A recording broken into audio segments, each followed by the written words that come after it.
Hello scientists, this is Miss R, and I just wanted to point out that this is Lab 105 Part 2. We're going to finish up the graph and talk a little bit about conclusions. So if you remember, in Part 1 we went to the virtual lab, we dropped the golf ball from different heights here. This is the independent variable, the drop height, and we found the bounce height, how far the ball bounced back up. Then we took this data and we graphed it.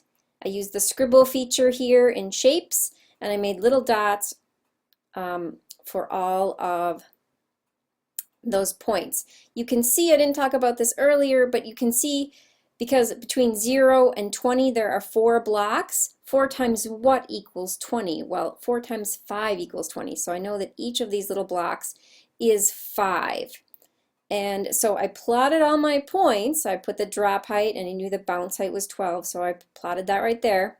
And then I picked a line from the shape tool and I made a trend line. Now the purpose of the trend line is to make predictions. So we didn't actually drop a ball from 120 centimeters, but if we did drop a golf ball from 120 centimeters, we could look on this trend line, go up the 120 line here and then over, and we could make a prediction that the bounce height would be around 75 centimeters. Now this is the golf ball. Notice how I made a little key here that blue is the golf ball. When you go back and you get the data for the rubber ball, you'll plot it in a different color and put that color and rubber ball down here in the key.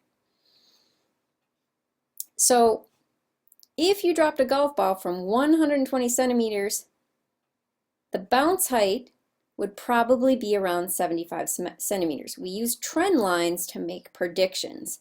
And the reason we're talking about trend lines is for number 5, use your graph to predict how high the rubber ball, so you need to go back and collect data for that rubber ball, would have bounced if you dropped it from 120 centimeters.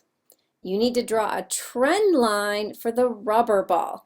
So you need to do that on your own. I did it for the golf ball. You need to do it for the rubber ball.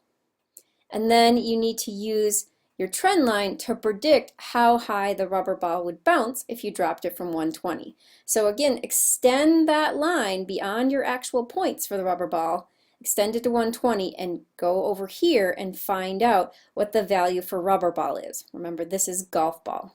You need to go collect data for rubber ball and plot that. So for 6, did your data agree with your hypothesis? Fill in the table below, explain and use your data in the answers.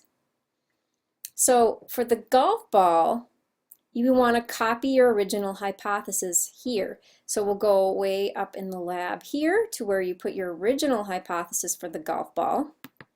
I think the graph of the ball is showing, and it will look like, you can copy that. You have your own hypothesis where you guessed, you made an educated guess which graph it was going to look like.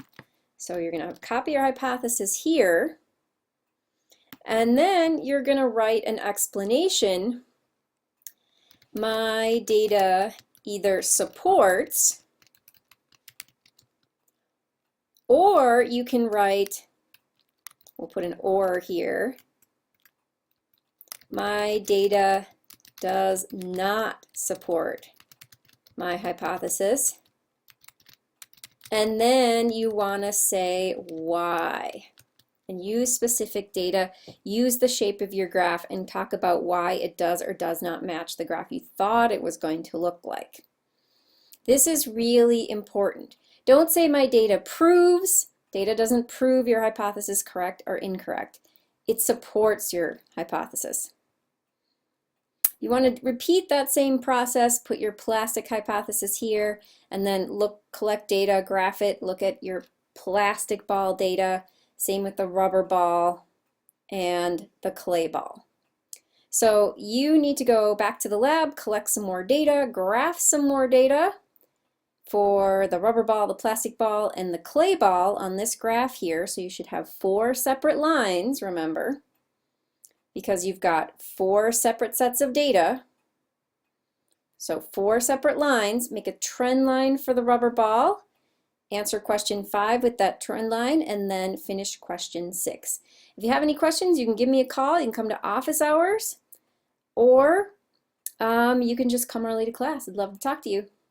This is Miss R signing off, Lab 1.05, Ball Bounce Lab. Thanks so much. Bye-bye.